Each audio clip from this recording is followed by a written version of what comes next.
कि रमज़ान शरीफ में हमें ज़्यादा फोकस कुरान मजीद की तिलावत पर करना है। ये रमज़ान की ख़ास इबादत है और जितनी ज़्यादा से ज़्यादा तिलावत हो सकेगी इंशाअल्लाह अज़ीज़ रूह को अल्लाह चाहेंगे उतनी ही ताकत मिलेगी। तो रूह अल्लाह का हुक्म है, कलाम ये कुरान अल्लाह की सिफत है, दोनों का आपस में बहुत गहरा ताल्लुक़ है। लेकिन हो सकता हो हम नादानों को ये बात कम समझ में आती, इसलिए अल्लाह ने कुरान में बाज़ मकामात पर कुरान को भी रूही कह दिया है। लेकिन ज़्यादा फोकस एक लफ्ज़ होता है जिसको कहते हैं ज़्यादा फोकस। ऐसे ही रमज़ान शरीफ का ज़्यादा फोकस किस इबादत पर करना है? कुरान मजीद पर करना है। कुरान की तिलावत ज़्यादा से ज़्यादा करनी है। अब यहाँ मैं क्यों हम नहीं कर पाते उसको समझ लीजिए, और क्यों करें वो भी पहले मैं समझा दूँ, अल्लाह करे।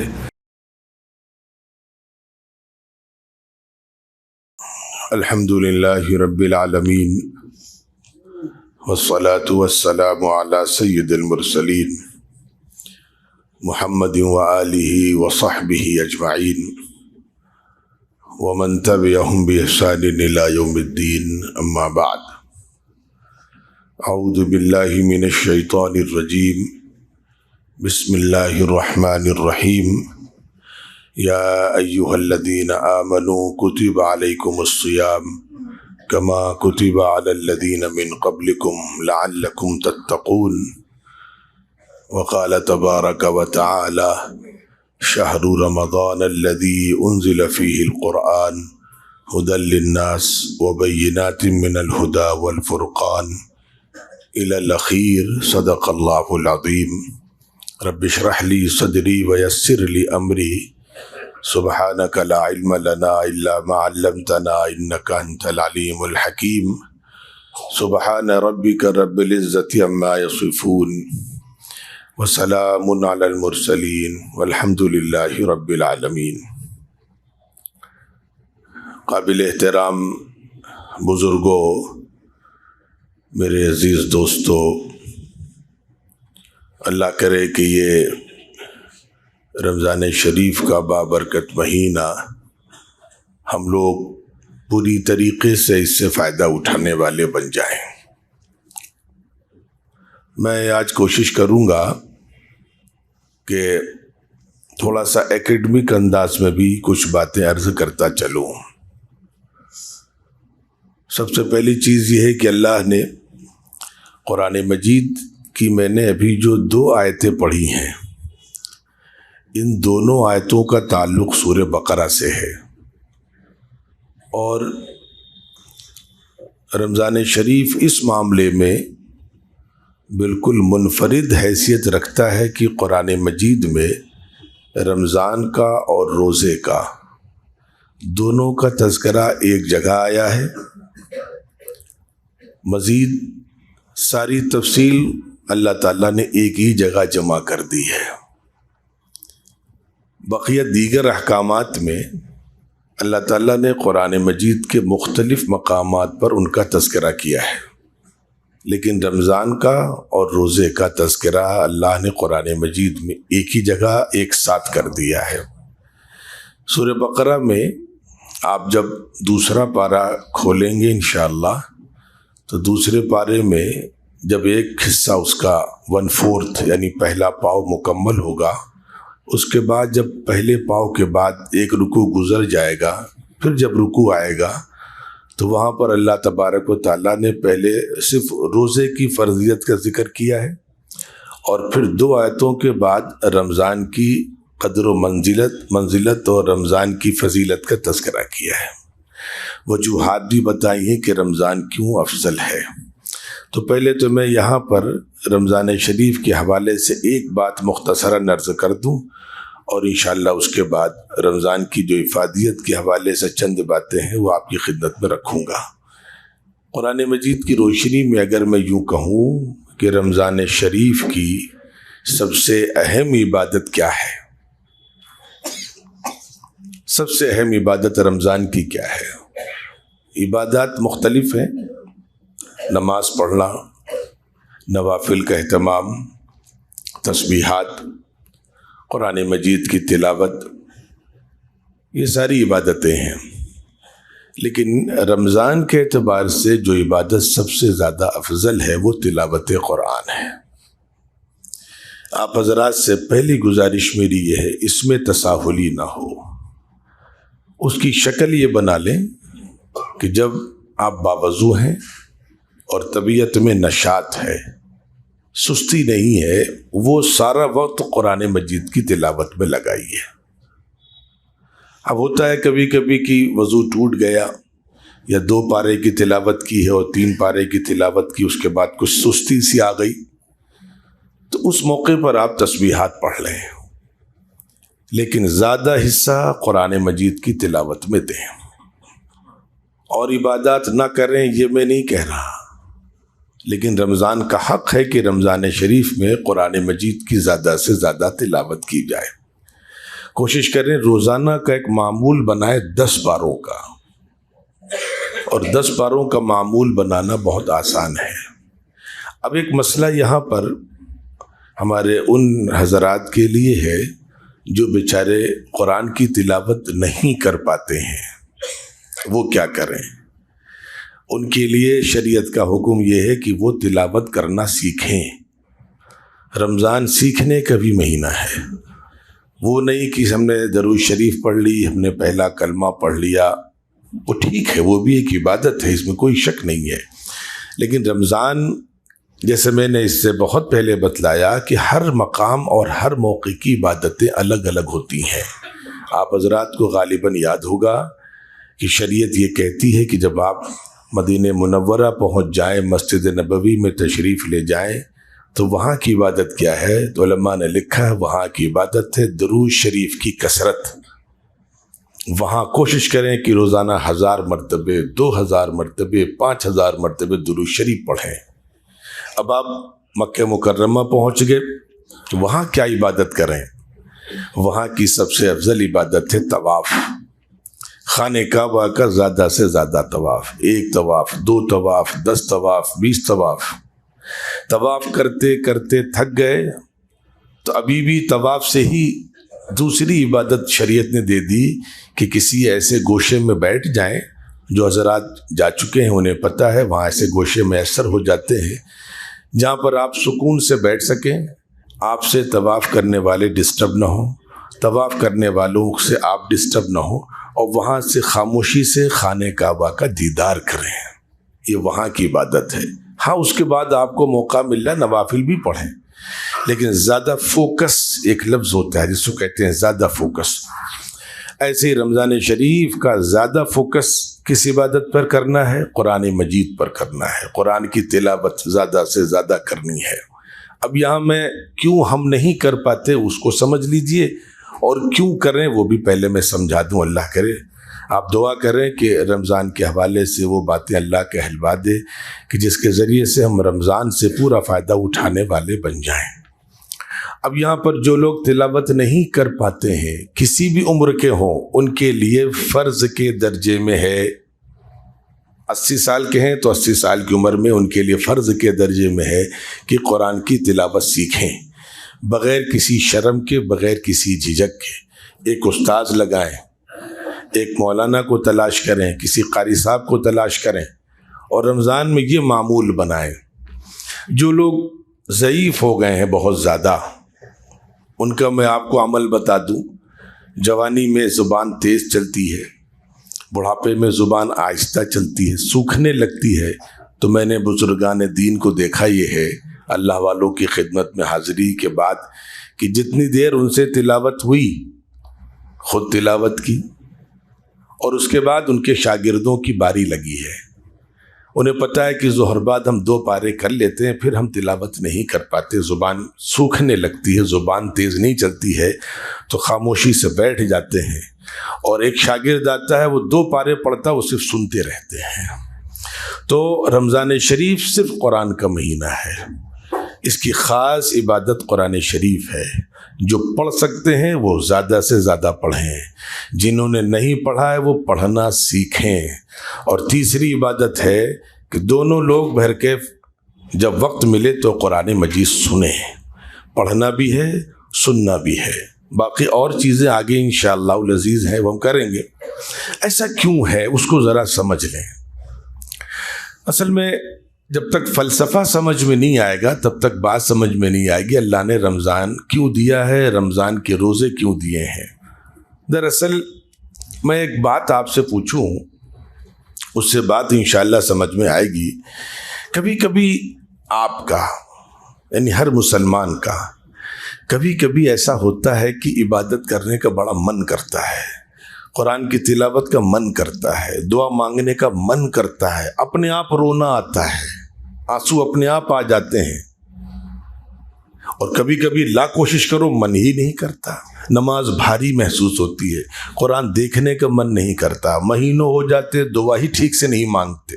वो ठीक है मस्जिद जाते हैं, मौलाना साहब ने हाथ उठाया तो हमने भी हाथ उठा दिया, लेकिन एक दुआ दिल से मांगी जाए, गोया कि हम अल्लाह से बात कर रहे हों। ये क्या वजह क्या है? कभी कभी दिल करता है, कभी कभी दिल नहीं करता है। ये इंसानी फितरत है, अल्लाह ने रखा है इसको। अब उसकी एक वजह समझ लीजिए कि जब शरीयत कहती है कि जब आपका गुनाह का दिल करे और नेकी अच्छी न लगे, आप समझिए कि आप पर शैतान हावी हो रहा है, जिस्मानी तकाजे आप पर हावी हो रहे हैं। और जब आपका दुआ मांगने का मन करे, अल्लाह से बात करने का मन करे, नमाज पे नमाज, नमाज पे नमाज पढ़ते पढ़ते पढ़ते पढ़ते रहने का मन करे, तो समझिए कि इस वक्त अल्लाह की तरफ से आपके अंदर रूहानियत ज़्यादा ताकतवर हो रही है। असल मसला रूह का है।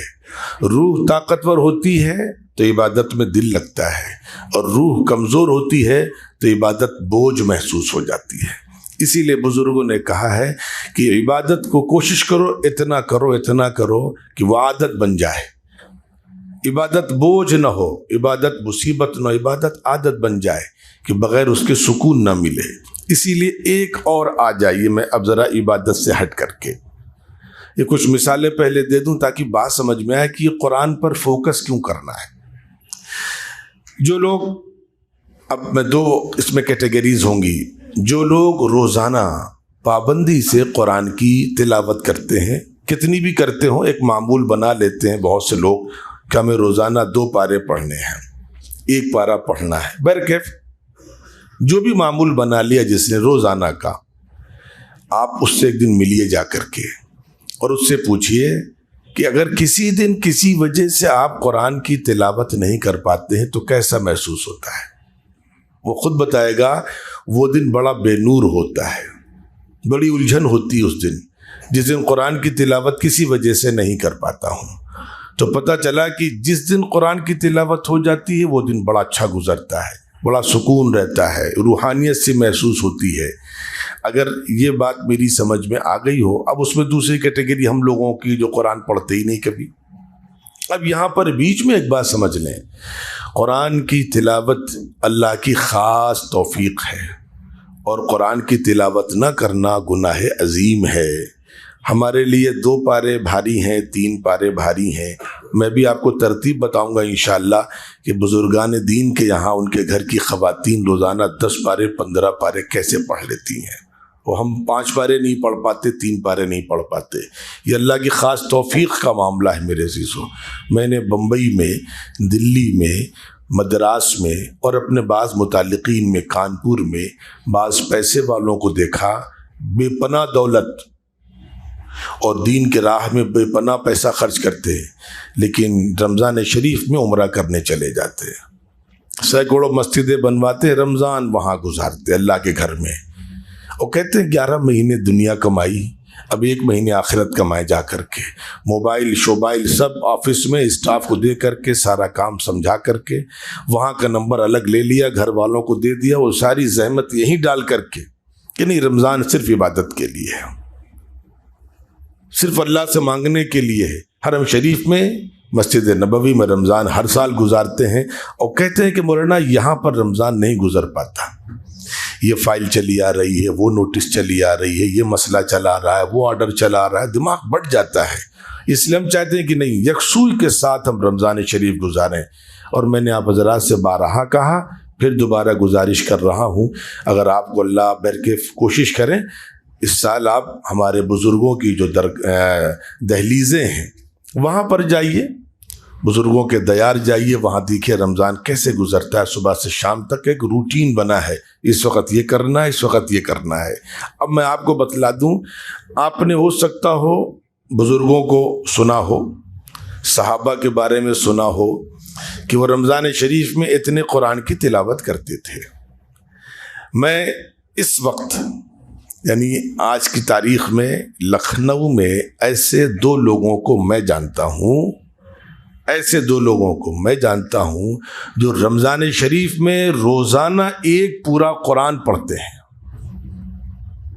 बाकी कितने और बंदे होंगे अल्लाह के जिनको मैं नहीं जानता हूँ, और जिन हज़रात को देखना हो मुझे आए, मैं बताऊँगा कि आप जा कर के आइए। सिर्फ अल्लाह का कलाम पढ़ते हैं रमज़ान शरीफ में, पूरे 24 घंटे में एक कुरान, 30 दिन में 30 कुरान अल्लाह के कलाम की तिलावत करते हैं। और दोनों लखनऊ में हैं, दूर नहीं है। और लखनऊ में भी मैं नाम नहीं ले रहा हूँ इलाके का, आपके इलाके के एक साहब करीब हैं और एक साहब हरदोई रोड पर हैं। अब मैं उनका बिल्कुल इलाका नहीं बतला रहा हूँ, ऐसा ना हो किसी को इशारा हो जाए तो कभी कभी नज़र लग जाती है। तो बल्कि भी अल्लाह के ख़ास बंदे हैं, हम अपना जायज़ा लें कि हम रोज़ाना कितनी तिलावत कर पाते हैं। तो अब यहाँ पर आ जाइए कि मैं तो 2 ही 3 4 5 पारे गुजारिश आपसे कर रहा हूँ। मैंने मिसाल दे दी सहाबा की, ताबईन की, बुजुर्ग ना, आज की मिसाल दी आपको। वो लोग भी आप ही जैसे हैं, उनकी भी बीवी है, उनके भी बच्चे हैं, उनके साथ भी पेट है, उनके साथ भी रोज़गार है, लेकिन निज़ाम बनाया उन्होंने ऐसा, एक तरतीब ऐसी बनाई कि नहीं रमज़ान हमें खाली रखना है। बहुत मसरूफ़ है और हो सकता हो हमसे आपसे ज़्यादा मसरूफ़ हों, मुमकिन है। हम ये नहीं कह रहे हैं कि आप ज़्यादा मुमकिन हमसे आप ज़्यादा मसरूफ़ हों, लेकिन बहरकैफ एक तरतीब बनाई तो रमज़ान शरीफ में रोज़ाना एक कुरान की तिलावत करते हैं। आज की डेट की बात कर रहा हूँ, आज अगर दूसरा रोज़ा है तो आज शाम तक उनका दूसरा कुरान मुकम्मल हो जाएगा। कहीं नहीं जाते, किसी दावत में नहीं जाते, अपने यहाँ किसी को दावत पर नहीं बुलाते। जो अल्लाह ने दिया रमज़ान से पहले ही पैकेट बना के तकसीम कर देते हैं। साफ कहते हैं भाई रमज़ान में न हमारे घर कोई रिश्तेदार आए, न मुझसे कोई तवक्को करे, उसके लिए साल के 11 महीने हैं, ये सिर्फ कुरान का महीना, हम कुरान पढ़ेंगे। अब आगे आ जाई जो बात मैं समझाना चाह रहा था। अब मैंने उनको एक चीज़ देखी, मैंने उनकी ज़िंदगी में, अभी आप रमज़ान शरीफ में है, अल्लाह का शुक्र एहसान है कि पहला जुमा है, माशाल्लाह अंदर का हिस्सा अच्छा खासा भर चुका है। रमज़ान शरीफ में जो अमल आप करते हैं वो सारे साल कर ले जाते हैं, हम लोग सारे साल नहीं कर पाते। जैसे मिसाल के तौर पर आज मेरे बेटे का पेपर है, तो मैंने ये सोचा कि मैं जुमा यहाँ पढ़ूंगा और मुझे असर कहाँ मिलेगी ताकि मैं उसको सेंटर पर जा कर के 5:15 बजे उसका पेपर ख़त्म होगा, उसको रिसीव करूँगा और कितनी देर में घर पहुँचूँगा कि इससे पहले उसकी असर भी हो जाए और मगरिब मुझे घर में मिल जाए। रास्ते में कहाँ कहाँ मस्जिदें अगर जाम लग जाए और मेरी मगरिब ख़तरे में पड़े तो मैं यहाँ मगरिब पढ़ लूँ। ये तरतीब आप बनाते हैं रमज़ान शरीफ में। मैं आम मुसलमान की बात कर रहा हूँ कि नहीं, ऐसे निज़ाम बनाना है कि नमाज ख़तरे में न पड़े। सारे साल वो सारे साल बनाते हैं, हम सिर्फ रमज़ान में बना पाते हैं। वजह क्या है? वजह कुरान मजीद है। जितना कुरान की तिलावत आप ज़्यादा करेंगे उतना इंशाअल्लाह आपकी रूह ताकतवर होगी, और जितनी आपकी रूह ताकतवर होगी इंशाअल्लाह उतनी आपको इबादत में लुत्फ़ आएगा। रूह का कुरान से इतना गहरा ताल्लुक है, इतना गहरा ताल्लुक है, इतना गहरा ताल्लुक है कि कुरान में अल्लाह ने बाज़ मकामात पर कुरान को भी रूह ही कह दिया है कि ऐसे शायद समझ में ना आए, हालांकि रूह अलग चीज़ है। रूह अल्लाह का हुक्म है और कलाम अल्लाह की सिफत है, और वो दोनों चीज़ों का अल्लाह की ज़ात से ख़ास ताल्लुक़ है, इसीलिए दोनों चीज़ें हमेशा के लिए हैं। रूह अब कभी ख़त्म नहीं होगी, अच्छी हो तो बुरी हो तो, हमेशा के लिए। दुनिया जब तक है तब तक नहीं, रूह हमेशा के लिए है। अल्लाह का कलाम भी हमेशा के लिए, कभी ख़त्म नहीं होगा। जन्नत जहन्नम जब फैसले हो जाएंगे उसके बाद भी अल्लाह का कलाम बाकी रहेगा।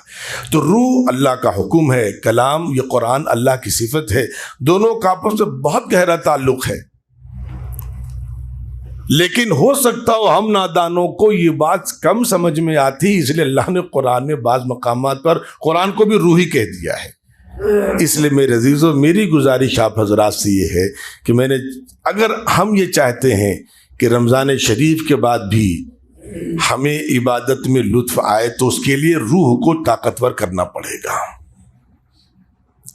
रूह को इतना स्टोर दे देना पड़ेगा नेकियों का, और रूह ताकत होती सबसे पहले कुरान से, उसके बाद रूह को ताकत कहाँ से मिलती वो समझिएगा।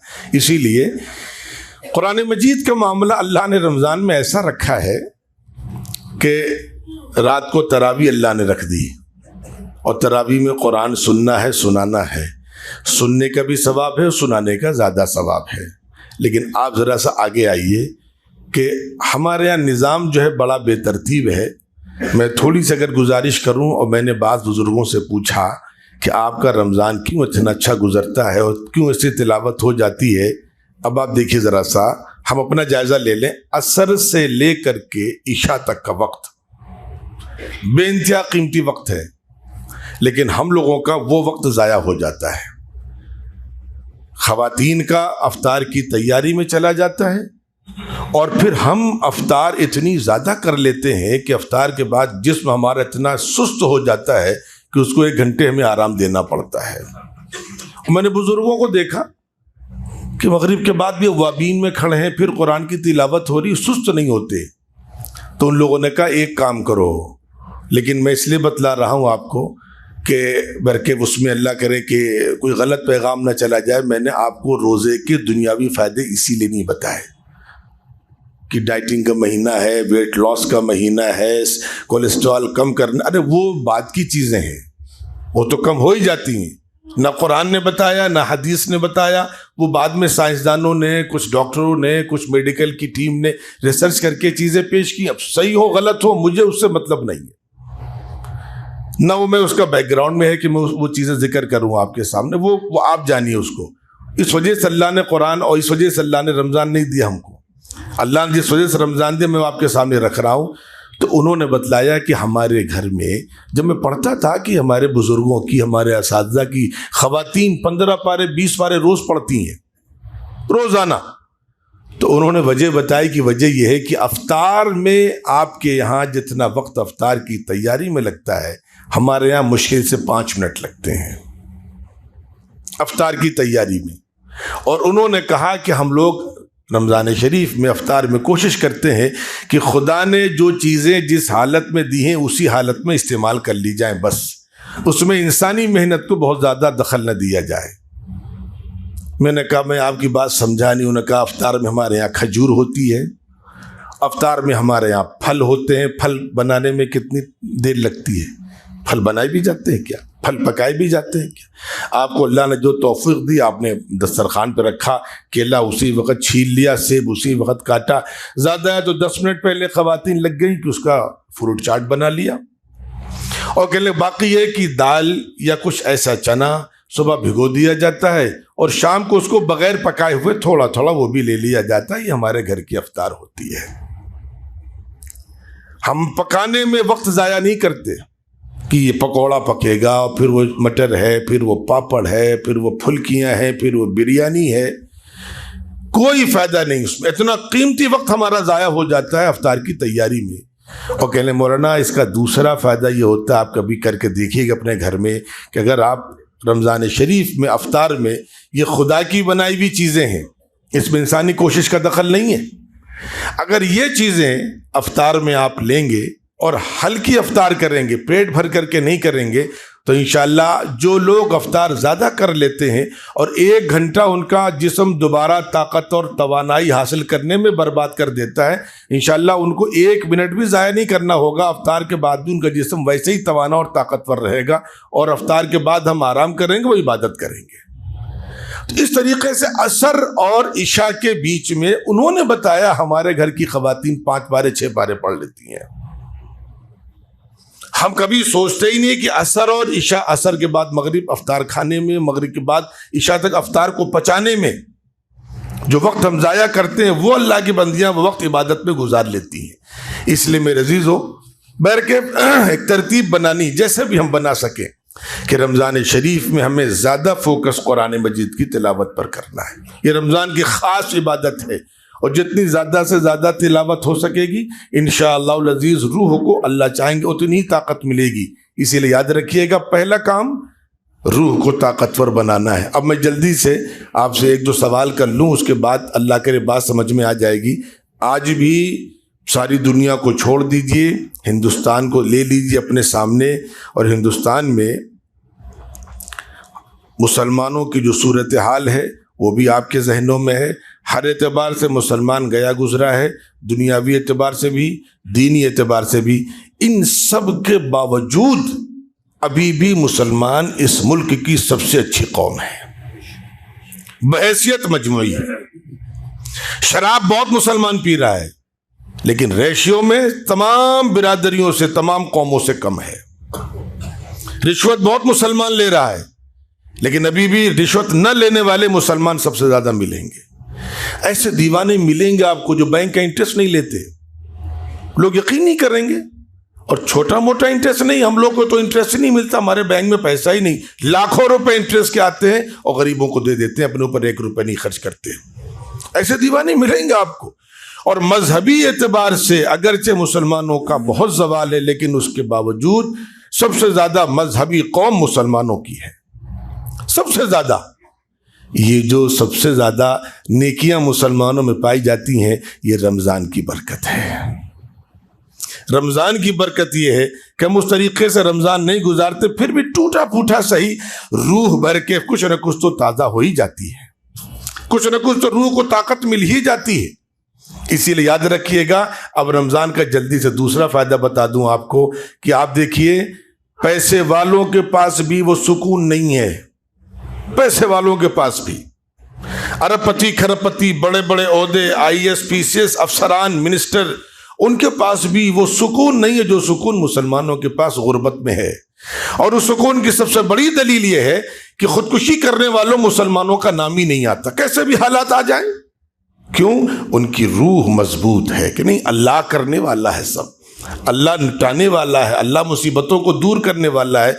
तो मेरे अजीजों, रमज़ान जब टूटा फूटा गुजरता है, आधा अधूरा गुजरता है, खुराफात के साथ गुजरता है, कारोबार के साथ गुजरता है, रस्म की तरह गुजरता है, तब तो ये बरकतें हैं। और अगर कहीं खुदा न खास्ता रमज़ान हम उस तरीके से गुजार लें जिस तरीके से रमज़ान का हक़ है, तो याद रखिएगा इंशाअल्लाह ये रूहानियत साल भर हमारे पास रहेगी। फिर वो मज़ा आएगा जो रमज़ान सही से गुजरता है, कैसे उसका मज़ा लोग लेते हैं। फिर आपको कभी कभी इबादत का लुत्फ़ आता है, वो बार बार आएगा।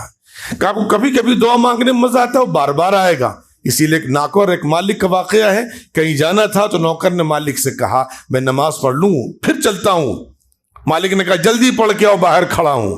नौकर आ ही नहीं रहा है, नमाज पे नमाज, नमाज नमाज। मालिक आया, झांकता है, देखा नमाज में, फिर चला जाता है, फिर आता है, झांकता है, फिर नमाज में, फिर चला जाता है। मालिक पूछता है, भाई क्यों नहीं आ रहे तुम, नमाज तुम्हारी कब पूरी होगी? तो उसने कहा, अल्लाह की बरकत है कि जो तुम्हें अंदर नहीं आने दे रहा वही मुझे नमाज छोड़कर बाहर नहीं जाने दे रहा है। वो लुत्फ नमाज में आता है। अल्लाह करे इबादत का लुत्फ मिलने लगे। अभी हमको लुत्फ नहीं मिला इबादत का, बिल्कुल नहीं मिला। मजा आए नमाज पढ़ने में, ऐसे गायब हो जाए कि लगता खो गए हैं हम कहीं। वो चीज़ हमारे पास नहीं है। जब रूह मजबूत होगी तो इंशाअल्लाह वो चीज़ मैसर हो जाएगी। अल्लाह ताला ने रमज़ान इसी वजह से हमको अता फरमाया है कि उसमें तुम अपनी रूह को मजबूत करो, और रूह मजबूत होगी कुरान से ज़्यादा ताल्लुक़ जोड़ने से। फिर जिस तरह तुम रमज़ान में नेक हो, इंशाअल्लाह उसी तरह सारे साल 12 महीने नेक रहोगे। अल्लाह करे कि रमज़ान की सारी बरकतें हमको अता हों। वस्सलामु अलैकुम वरहमतुल्लाहि वबरकातुहू।